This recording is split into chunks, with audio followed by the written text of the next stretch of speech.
Hello there, and welcome to this video looking at Romeo and Juliet Act 1. So this is a summary video. We're not going to go into anywhere near as much detail as we do in the individual scene-by-scene videos. And there's actually quite a lot of things for you to do. So pause the video and grab something to write on and something to write with, or open up the tabs in your browser or the documents that you need to take notes. But do take notes. Keeping some pretty good, very well organized, very detailed notes will help you when you come to your revision. Obviously, use these videos as well, but do actively engage in that process yourself. So the first thing we're going to do is we're going to just start with, can you identify 9 key quotations from Act 1? So just have a look at these 9 different quotations. Can you identify which character says which thing? So there we go. There are 9 of them. Pause the video here. Just jot down who you think says these things. Look at the language. Look at keywords that get repeated. That should give you an idea. Look at what they're talking about. The content of their speech should give you an idea of who is speaking. So let's have a look then. How many did you get right?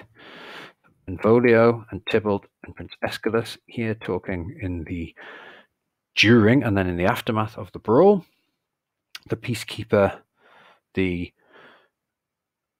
peace hater, and the lawmaker. And then we have Lord Montague concerned about his son and his son, complaining about his emotional state, and Lord Capulet discouraging this gentleman from trying to marry his daughter, and Lady Capulet trying to convince this girl to have a look at that gentleman Paris there, and Juliet, of course, in that line of dialogue, very passively resisting her mother.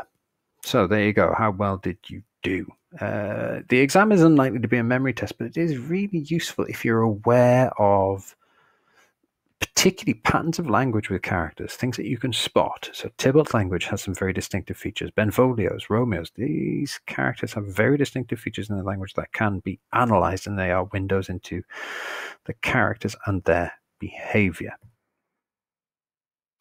So next thing to do is write yourself a plot summary in your own words.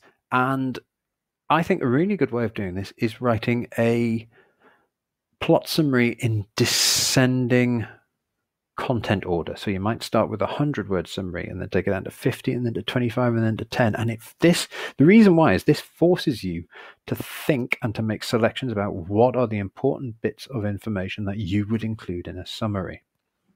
And what do you think are the key plot moments in Act 1? And when you get down to about 10 words, you're not going to be able to talk very much about plot. You might focus only on one key plot point. What you might do instead is focus on the function of the act. So Act 1 is a setup. It gives us a backstory. It does certain things. So might look a little bit like this. You might choose to focus on different things, but again, break it down into 2 rough paragraphs there. So that's just an example.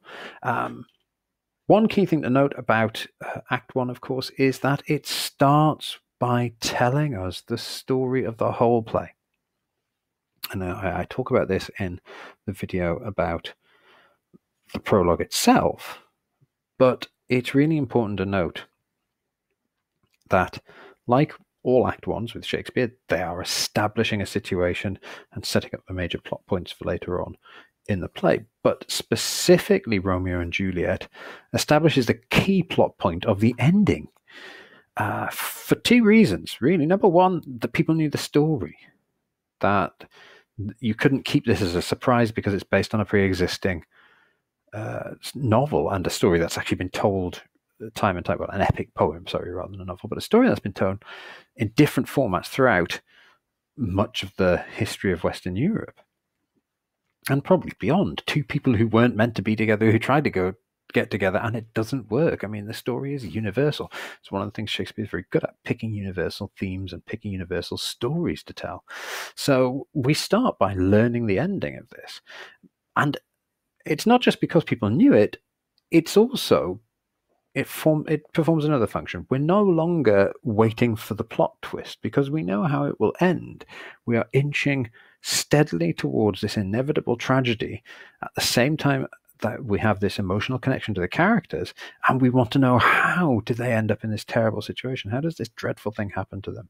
How does it happen? Why does it happen? And that's what we're interested in. Not what, but the how and the why.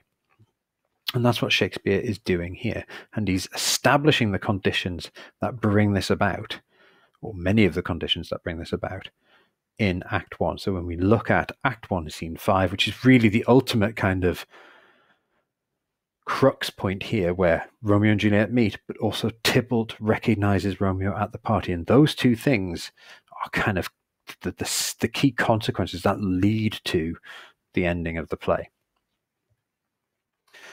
So let's have a look at key events. We're told the plot. We see the ancient grudge enacted.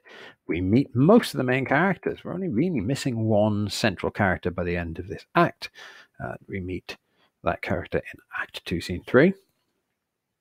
We develop an understanding of the way the characters relate to one another as well. So one of the key things to establishing the situation, this expositionary function of the play, is that we don't just see the context of the ancient grudge and the social situation, but we see the way the characters interact. We see Juliet's relationship to her father. Okay, it's at a remove, but we see his attitude towards his daughter, which, as we see later, shifts and changes due to a variety of other events that occur in the play. We see Juliet and Lady Capulet's relationship as a distant one. Again, Romeo, Benvolio, Mercutio, we see their friendship put on stage. We see the Tybalt Lord Capulet conflict, and then we see, Tybalt with just about every Montague he sees coming into conflict. So we see these ways of these characters relating. That's a really important thing. And of course, probably, as I said before, the key moment is this is the point where Romeo and Juliet meet. One of the most significant moments in literary history. And we see Tybalt swear revenge on Romeo. Spoilers, these are the two things I was saying drive the plot along. Okay, one thing to note, interestingly, I love the Baz Luhrmann version, but I struggle to watch it now, having subsequently seen the film Ice Age, knowing that the actor who plays the voice of Sid the Sloth is also the voice of Tybalt, and I really struggle to take Tybalt seriously now that I know that, because I just see him as a cartoon sloth. But there you go. So those are the key events in Act 1. Let's have a look at some of the key techniques that you want to be thinking about. So contrast and antithesis, oh loving hate. These opposites that get put together, the oxymorons, this string of oxymoronic, antithetical. I don't actually think oxymoronic is an adjective, but there we go. So these strings of oxymorons, these opposing ideas, these antithetical ideas, strung together in Romeo's outpouring of emotion when Benvolio basically asks him, what's the matter? And boom, off he goes, shows the kind of conflict within him. These opposing ideas demonstrate conflict, and conflict and opposites are key to this play. Imagery of light and dark, we see this emerge here. The "oh, she doth teach the torches to burn bright." I'm going to come back to that quotation. Not the first, nor is it the last time that we will see light and dark imagery used. And foreshadowing, of course. I fear too early for my mind misgives some consequences yet hanging in the stars. That line delivered in Act 1, Scene 4 by Romeo just before they go to the party, reminding us, with that direct reference to stars, the star-crossed lovers, fate is working against them, and Romeo knows it. Not for the last time do we get this, I've got a bad feeling about this, crop up from both Romeo and Juliet, in fact. And we get to see the verse form here. So one of the most important things to remember is that moment, that famous moment when Romeo and Juliet first meet, immortalized with a fish tank by Baz Luhrmann. A really clever move, actually. It's a really lovely scene, that. But this incredibly significant moment in literary history where these two characters meet and their language locks together in a perfect sonnet form. And they share lines. So this one here, this final couplet in the sonnet, saints do not move, though grant for prayer's sake. And then Romeo finishes that line, then move not while my prayer's effect I take. And that's the end of those first 14 lines, finishing in that couplet, which forms that perfect Shakespearean or this English sonnet, the 3 quatrains, and that couplet there. So that verse form being used. There are lots of other verse form sections in the play, and characters share rhymes with one another. And it does demonstrate something important. What you can't do is say all verse form, there's verse form, it must mean this specific thing. It means different things at different times. But here, this verse form is very clear.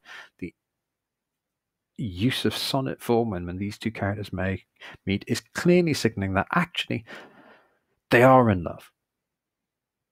I know it's difficult to believe because Shakespeare, they fall in love at first sight. They agree to marry not long after meeting.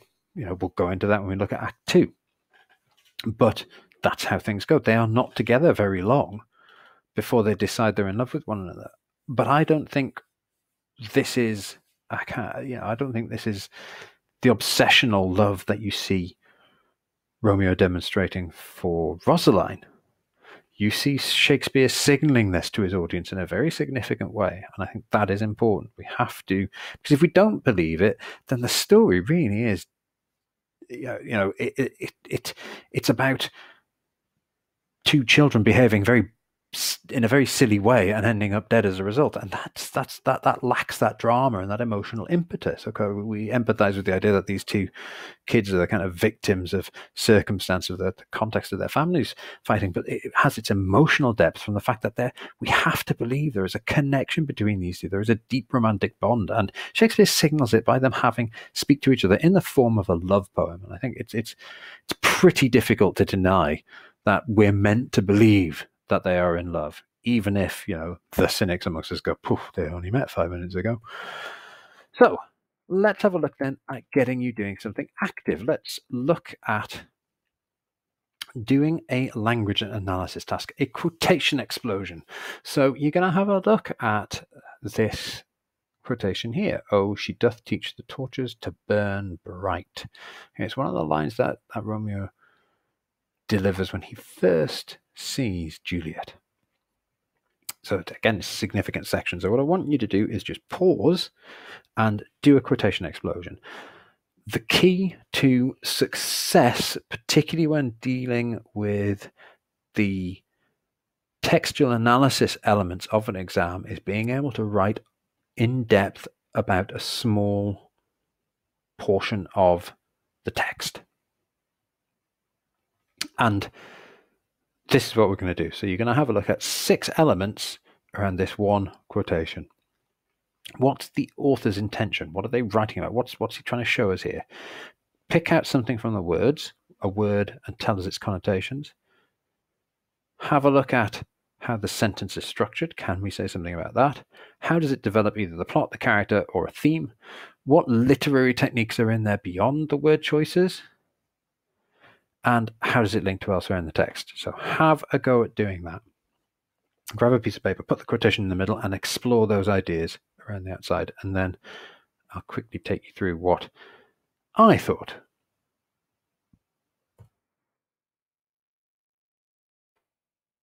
So let's have a look at this. So the first thing here is that Shakespeare is just trying to communicate the impact that Juliet has on Romeo, and he uses this metaphorical language. And the choice of the word bright is this idea that she's bringing light, powerful, positive connotations. And she's brighter than the torch. She's the brightest thing in here. He can't draw his gaze away from her. It's a very powerful visual image. And then let's have a look at the structure of the sentence. Oh, there's this exclamation. Shakespeare does this. He uses these things to clue us into things. Oh, she doth teach the torches to burn bright. The exclamation. He's surprised. He's not ready for this, and it takes him aback. It shows the power that she has. And what does it do? Well, it's the powerful language really does suggest that this is more than just a mere infatuation, that we have this deep impact on him. And the light imagery, of course, recurs multiple times. We see it again later in the play, and specifically with Romeo referring to Juliet using imagery of light. So, technique, symbolism, metaphor, the symbol of Juliet as a bringer of light, which is interesting because it contrasts with how he has been staying away from light. We learn this about him in Act 1, Scene 1, where we learn that he's been shutting fair daylight out, locking himself up in his room, preferring to cry under trees in the dark than spend time with his friends. Links to elsewhere in the play. So again, we'll come back to this idea at the start of the play that he's made an artificial night. And also, prior to this point, he's described love as a smoke, something that obscures sight. So there you go. There's an example of a language analysis going in and looking at these 6 different things. So what's the author doing? Can we pull out something about the word and the sentence choices, the word choices and the sentence structures and the type of sentence it is? Can we say how this develops plot, character, or theme? Look for literary techniques that are in there. If you can identify them specifically and name them, great. If not, just describe again in a bit more detail how that particular piece of language works, and then link it to elsewhere in the text. Can you show how this is part of a pattern of language use that Shakespeare demonstrates? So there you go, folks. Act 1, Scene 1, establishing the plot, themes, and characters for the rest of the play, and bringing us into the world of Romeo and Juliet, having them meet for the very first time, and setting up the pathway to the tragic events that occur at the end. So rewind this video, have a go at some at those exercises if you haven't already done so, and I hope you find this useful. Thank you very much for watching. Bye bye now.